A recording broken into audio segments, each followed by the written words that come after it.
नमस्कार बालमित्रांनो, कानगोष्टी या चॅनेलवर तुमचे मनापासून स्वागत.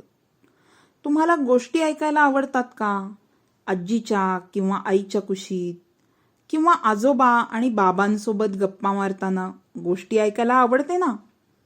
मग या चॅनेलवर तुम्हाला खूप वेगवेगळ्या गोष्टी ऐकायला मिळतील.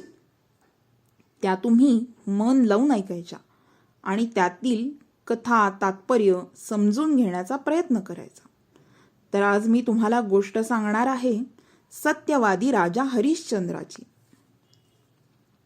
राजा हरिश्चंद्र हा श्री रामचंद्राच्याही आधी खूप खूप वर्षापूर्वी अयोध्येवर राज्य करीत होता. स्वतःच्या मुलाबाळांप्रमाणे तो आपल्या प्रजेचं लालन पोषण करीत होता. त्यामुळे त्याची प्रजा कायम समाधानी आणि आनंदी होती. त्याच्या राज्याला दुष्काळ, पूर, महामारी, आसमानी संकट या कशाचाही लवलेश नव्हता. याचं कारण राजा हरिश्चंद्र हा न्यायप्रिय, नीतिप्रिय, त्याहूनही सत्यप्रिय आणि कर्तव्यदक्ष होता. राजाची कीर्ती साऱ्या तिन्ही लोकात म्हणजे भूलोक, नरकलोक आणि देवादिदेवांचा स्वर्गलोक इथे पोहोचली. त्या दिवशी इंद्रसभा भरली होती. सारे देवगण, यक्ष, किन्नर, गंधर्व, अप्सरा आदी सर्वजण या सभेत उपस्थित होते. तेव्हा नारायण नारायण नामाचा जप करत नारद मुनी तिथे अवतरले. नारद मुनींनी सर्वांना राजा हरिश्चंद्राची ख्याती ऐकवली आणि त्याच्या सत्यवादी आचरणाचे गुणवर्णन केले. या सभेतच ऋषी विश्वामित्रही होते. पण विश्वामित्रांचा यावर विश्वास बसला नाही. पृथ्वीलोकात केवळ सत्यवचनी राहून कोणताच मानव जगू शकत नाही असे त्यांना माहीत होते. नारद मुनींनी केलेल्या राजा हरिश्चंद्राच्या स्तुतीमुळे ऋषी विश्वामित्रांनी निश्चय केला की राजाच्या सत्वाची परीक्षा पाहायचा आणि त्यानुसारच पुढे खूप काही घडून आले. ऋषी विश्वामित्र अयोध्येत पोहोचले. राजा हरिश्चंद्राच्या सभेत त्यांचे आगमन झाले. राजाने मोठ्या भक्तिभावाने त्यांचे स्वागत केले. तेव्हा ऋषी विश्वामित्र म्हणाले, मी यज्ञ करण्यास प्रारंभ करणार आहे, तरी 10,000 सोन्यांच्या मोहरा मला दान दे राजन. राजाने सोन्याच्या मोहरा दिल्या आणि विश्वामित्रांना विचारले, मुनिवर्य, आपली आणखी काय सेवा करू? तेव्हा विश्वामित्र म्हणाले, तुर्तास एवढेच, पुन्हा जे मागेन ते देशील? अगदी निश्चित, सत्य हेच वचन. राजा उत्तरला. विश्वामित्रांनाही मनोमन उमजले होते. राजाची परीक्षा पाहणे हे इतके सोपे काम नाही.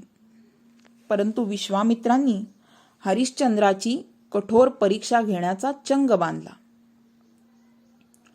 त्यानंतर एक दिवस ऋषी विश्वामित्रांनी तपश्चर्येच्या मायेनं अनेक वन्यजीव निर्माण केले आणि राजा हरिश्चंद्राच्या राज्यात त्या हिंस्त्र प्राण्यांनी धुमाकूळ घालायला चालू केला. राजा आपली चतुरंग सेना घेऊन प्रजेच्या रक्षणासाठी धावला आणि त्या सर्व संकटांचा नायनाट करून त्याने प्रजेला वाचवले. तेथून परत येत असताना त्याला एक सुंदर शिवालय दिसले. तिथे जाऊन तो आराधनेला बसला. तेव्हा तिथे त्याला 2 स्त्रिया मोह घालू लागल्या आणि त्याच्या आराधनेत व्यत्यय आणू लागल्या. आपल्या सैनिकांकरवी त्या दोघींनाही राजाने हटकवले. तसा दुरून एक क्रोधित आवाज आला, राजन, तुझी ही हिंमत विश्वामित्रांच्या दासींना कैद करण्याची? विश्वामित्र ऋषींना क्रोध अनावर झाला होता. त्यांचे दोन्ही पाय धरून राजाने त्यांची क्षमा मागितली. पण विश्वामित्रांनी राजाला धुडकावून लावले आणि त्याला व त्याच्या प्रजेला ते शाप देऊ लागले. राजाने कळवळीने याचना केली, जो काही शाप असेल तो मला द्या, प्रजेला नको. तेव्हा विश्वामित्र म्हणाले, तू तुझे राज्य त्याग कर. मी कोणताही शाप तुला अथवा तुझ्या प्रजेला देणार नाही. विश्वामित्रांनी त्या दिवसाची आणि राजानं दिलेल्या वचनाची आठवण करून दिली. राजा हरिश्चंद्राने हातावर पाणी सोडून राजत्याग केला. आपल्या प्रजेला आणि राज्यकारभाराला ऋषी विश्वामित्रांच्या हवाली करून राजा हरिश्चंद्र, राणी तारामती आणि राजकुमार रोहिदास वल्कले धारण करून राजगृहाबाहेर पडले. सारी प्रजा दुःखाकुल झाली होती. हरिश्चंद्राला विनवत होती, कळवळून सांगत होती, राज्य सोडून जाऊ नका, आम्हाला सोडून जाऊ नका. पण हरिश्चंद्र आता राजा नव्हता. हरिश्चंद्राने राज्याची वेस अजून ओलांडली नव्हती तोवर विश्वामित्रांची हाक त्याला ऐकू आली.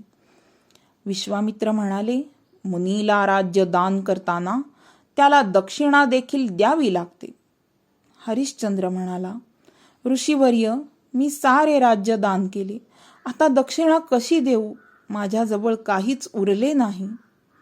तरीही हा नीतिनियम तुला पाळावा लागेल हरिश्चंद्र, विश्वामित्र कठोरपणे म्हणाले. हरिश्चंद्राने विश्वामित्रांकडून 1 महिन्याची मुदत मागितली आणि 1 महिन्याच्या मुदतीनंतर 1 कोटी मुद्रा विश्वामित्रांना दान करण्याचे वचन दिले. हरिश्चंद्राकडून 1 कोटी रक्कम घेण्याकरता विश्वामित्रांनी नक्षत्र नावाचा एक युवक हरिश्चंद्राच्या सोबतीस पाठवला. आजचा पहिलाच दिवस होता. अयोध्येकडून हरिश्चंद्र, तारामती, रोहिदास व नक्षत्र काशीकडे निघू लागले. काहीही करून हरिश्चंद्राची प्रतिज्ञा मोडायची आहे हे काम विश्वामित्रांनी नक्षत्रवर सोपवलं असल्याने नक्षत्र वेळोवेळी त्या तिघांनाही खाऊ पिऊ देत नसे. मिळालेल्या भिक्षेतला अन्नाचा अधिक वाटा आपल्याकडे ठेवून घेत असे. कधी सोबतीस घेतलेले प्यायचे पाणी सांडून टाकत असे. एकदा तारामती आणि हरिश्चंद्र व रोहिदास यांची ताटातूट झाली. संधीचा फायदा घेऊन नक्षत्रने मायेने हरिश्चंद्र आणि रोहिदासाचे प्रेत तारामती पुढे आणून ठेवले. त्या दोघांची प्रेतं पाहून तारामती विलाप करू लागली. तेव्हा तेथेच एक जंगली वाघ आला आणि त्याने ती प्रेतं खाऊन टाकली. तारामती दुःखी झाली, कष्टी झाली. यात संधीचा फायदा घेऊन नक्षत्र तारामतीला आणखीन टोचणी देऊ लागला. हरिश्चंद्राने ना विश्वामित्रांच्या दासीचा अपमान केला असता तर आज हा दिवस दिसला नसता तारामती. तारामती देखील स्वतःच्या कर्मांना दोष देऊ लागली. तोच तिला ताटातूट झालेले हरिश्चंद्र आणि रोहिदास दिसले आणि तारामती भानावर आली. दुष्काळानं रापलेल्या जमिनीवर एखाद्या गार शिंतोड्यानं हायसं वाटावं तसं पुत्र आणि पती भेटीनं ती सुखावली. कधी एकेकाळी कोमल उद्यानातून हिंडणाऱ्या तारामतीच्या पायात काटे बोचत होते. प्रजेचे प्रश्न सोडवणारा हरिश्चंद्र 2 वेळचे अन्न आणि रात्रीचा निवारा ह्या भ्रांतीत असायचा. लाडाकोडात वाढलेला रोहिदास उन्हातानात भटकत होता. एकदा जंगलातून वाट काढत चालताना अचानक जंगलात वणवा उठला. पळ काढण्यासही कोठे जागा नव्हती. तेव्हा हरिश्चंद्र तारामतीला म्हणाला, मी अग्नीच्या स्वाधीन होतो, तू रोहिदास आणि तुझे रक्षण कर. तेव्हा नक्षत्र हरिश्चंद्राला म्हणाला, तू जर अग्नीत उडी घेतलीस तर 1 कोटी मोहरांचे काय? आध्यात्मिक शाप लागेल हरिश्चंद्र तुला, आणि त्याची दुष्फळं तुझी पत्नी आणि मुलाला भोगावी लागतील. तारामतीने कोणताही विचार न करता आगीत उडी घेतली आणि म्हणू लागली, पुढील जन्मही राजा हरिश्चंद्राच्या पत्नीचा मला मिळो. तोच आगीचा वणवा अदृश्य झाला. हरिश्चंद्र आता पत्नी आणि मुलासमवेत काशीत येऊन पोहोचला.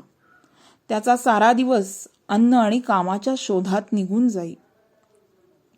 नक्षत्रने विश्वामित्रांनी दिलेल्या महिन्याची मुदत संपत आली असून आजचा शेवटचा दिवस आहे असे हरिश्चंद्राला सांगितले. जर दक्षिणा विश्वामित्रांना मिळाली नाही तर विश्वामित्रांच्या शापाने दुष्गती साऱ्या प्रजाजनांना भोगावी लागेल या चिंतेत हरिश्चंद्र बुडाला होता. अजून अर्धा दिवस बाकी होता. हरिश्चंद्राला आता एकच पर्याय जवळचा दिसू लागला. त्याने स्वतःला बाजारात विकायचे ठरवले. तेव्हा तारामती म्हणाली, मलाही विकून टाका. ऋषीवरांना दक्षिणा अर्पण करा. आपल्याला एक पुत्र देऊन मी माझे पत्नी कर्तव्य पूर्ण केले आहे. कोणताही न्यून न बाळगता मला विकून टाका. आपल्या पायी तारामतीवर ओढवलेल्या दुर्दशेनं हरिश्चंद्र कोलमडून गेला होता. पत्नी आणि मुलांचे रक्षण करण्या इतकेही सामर्थ्य स्वतःमध्ये उरले नाही या विचाराने तो स्वतःला बोल देऊ लागला. सरतेशेवटी अत्यंत नाईलाजाने तारामतीला कालकौशिक या ब्राह्मणाला हरिश्चंद्राने विकले. तारामती आता कालकौशिकाच्या पत्नीची दासी झाली. तारामतीला दूरवर जात असलेले पाहून रोहिदास कळवळून रडू लागला आणि तारामतीने रोहिदासाला आपल्यासोबत घेण्याची अनुमती कालकौशिकाकडे मागितली. तेव्हा दासीसोबत तिचा पुत्र म्हणजे तोही कामाला येईल या आशेने कालकौशिकाने रोहिदासाला येऊ दिले. हरिश्चंद्राने डोक्यावर गवताचा भारा घेतला. बाजारातून जोरजोरात ओरडू लागला, मी एक नोकर आहे. कुणी मला विकत घेता का? मी सर्व पडेल ती कामे करायला तयार आहे. कुणी मला विकत घेता का? बाजारातली लोक हरिश्चंद्राची टिंगल करू लागली.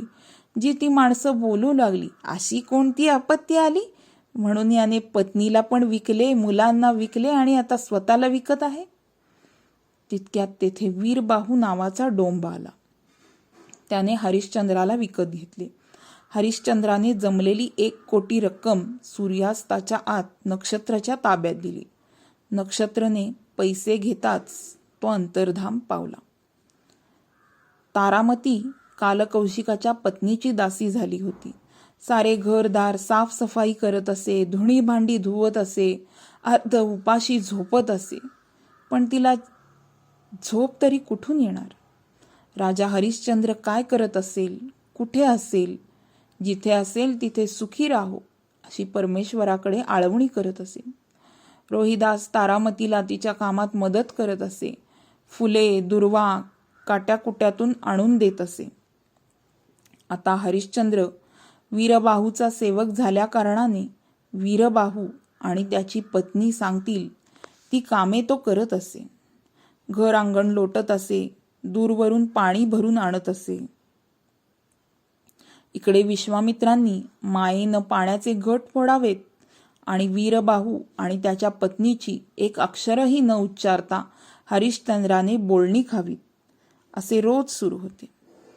हरिश्चंद्र आपले अन्न रोज आपण शिजवून खात असे. शिजवलेल्या अन्नाचे 2 भाग करी, एक अतिथीला आणि एक आपल्याला. विश्वामित्र अतिथीच्या रूपात रोज येत आणि हरिश्चंद्राचे अन्न भक्षण करून टाकीत. हरिश्चंद्र आता दिवसेंदिवस अधिक कृश होऊ लागला. त्यालाही तारामती आणि रोहिदासाच्या आठवणींचे भास होत. नियतीपुढे दुर्बल झालेला हरिश्चंद्र पुन्हा कामात व्यस्त होऊन जात असे. वीरबाहूने पत्नीच्या सांगण्यावरून हरिश्चंद्राला घरकामावरून कमी करून स्मशान राखण्यास दिले. स्मशानात आलेल्या प्रेतांची विल्हेवाट लावायची, हडं गोळा करायची, प्रेत घेऊन आल्यावर त्याचा कर मागायचा, ही सारी कामं डोंबाने नेमून दिली होती. विश्वामित्र यांची परीक्षा अजून संपली नव्हती. विश्वामित्रांनी नागराज तक्षकाला आज्ञा केली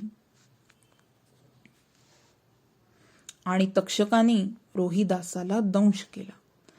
सकाळी सरपण आणण्यासाठी गेलेला रोहिदास परत आला नाही तेव्हा काळजीने तारामती त्याला शोधण्यासाठी बाहेर पडली. सर्पदंशाने निपचित पडलेला रोहिदास पाहून तारामतीचे मन हेलावले. तिने कालकौशिकाला रोहिदासाचे अंतिम कर्म करण्यास विचारले. पण कालकौशिकाने साफ नकार देऊन तिला घरातून घालवून दिले. आपल्या दोन्ही हातावर रोहिदासाचे शव उचलून तारामती स्मशानापर्यंत पोहोचली आणि विलाप करू लागली. कुणी माझ्या बाळाचे अंतिम कर्म करेल का? या अभागिणीचे कुणी ऐकेल का? स्त्रीचे रुदन ऐकून वीरबाहूचा सेवक हरिश्चंद्र तिथे आला आणि त्याने तारामतीला विचारले, कर आणला आहेस का? तेव्हा तारामती काकुळतीने सांगू लागली, मी एक दासी आहे, माझ्याजवळ कोणतेही धनधान्य नाही. तेव्हा तारामतीच्या मांडीवरील रोहिदासाला हरिश्चंद्राने ओळखले आणि तो म्हणाला, हा तर राजपुत्रासारखा दिसतो.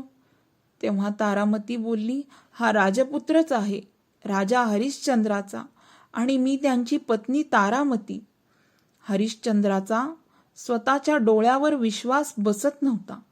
त्याने तारामतीला आपली ओळख सांगितली आणि पुन्हा तिच्याकडे कर मागू लागला.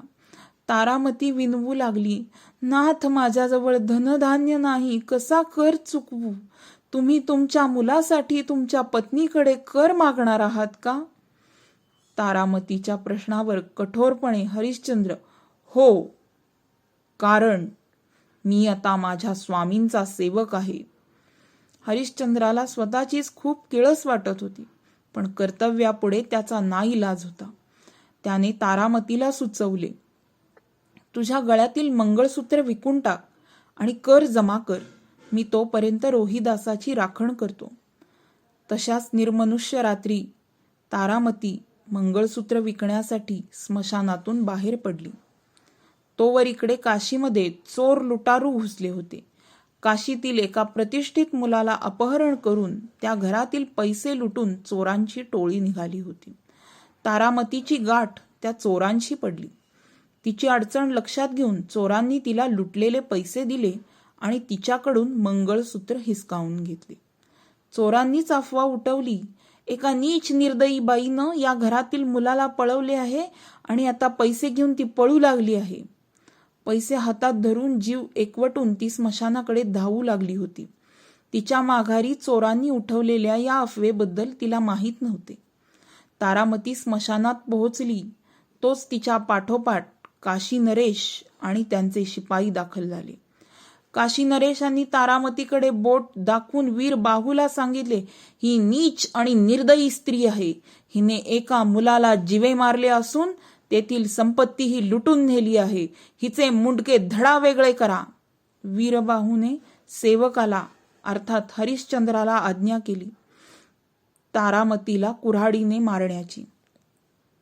कर्तव्यापुढे हतबल झालेला हरिश्चंद्र कुऱ्हाड उचलून तारामतीस मारणार इतक्यात भगवान विष्णूंनी ती कुऱ्हाड वरच्यावर गुप्त केली आणि तत्क्षणी चितेवर पडलेला रोहिदास जिवंत झाला. तेथे प्रत्यक्ष भगवान विष्णू, देवादिदेव महादेव, ब्रह्मदेव, डोंबाचे रूप घेणारा यमराज, ऋषी विश्वामित्र, वशिष्ठ मुनी, नारद महर्षी, इंद्र आणि सारे देवगण अवतरले होते. विश्वामित्र हरिश्चंद्राला म्हणाले, धन्य धन्य आहेस तू राजन, तू खरोखर एक पुण्यात्मा आहेस. तुझी सत्व परीक्षा पाहिली, पण तू नीतीपासून ढळला नाहीस, कर्तव्यापासून हटला नाहीस, सत्याची कास सोडली नाहीस. तुझे राज्य तू परत स्वीकार आणि अयोध्येला चल. तुला माझ्या तपश्चर्येने मी स्वर्गलोकाची प्राप्ती केली आहे. तेव्हा राजा हरिश्चंद्र म्हणाला, मुनिवर्य, दान केलेले राज्य मी परत कसे घेऊ? तेव्हा भगवान विष्णूंनी आशीर्वाद देऊन राजाला राज्य स्वीकारण्यास सांगितले. राजा हरिश्चंद्राने विश्वामित्रांना विनंती केली, ऋषीवर, माझ्यासोबतच माझ्या पत्नीला व माझ्या मुलाला तसेच माझ्या प्रजेला देखील ही स्वर्गप्राप्ती व्हावी. सर्वांनी मिळून राजा हरिश्चंद्राला आशीर्वाद दिला. तथास्तु सत्यवादी राजा हरिश्चंद्र तथास्तु. सर्व देव गणांनी जय जयकार केला आणि पुष्पवृष्टी केली. सत्यवादी राजा हरिश्चंद्राचा विजय असो. तर मुलांनो, आवडली का ही गोष्ट तुम्हाला? आपल्या कानगोष्टी या चॅनलला जास्तीत जास्त सबस्क्राईब करा, शेअर करा आणि लाईक करा. धन्यवाद.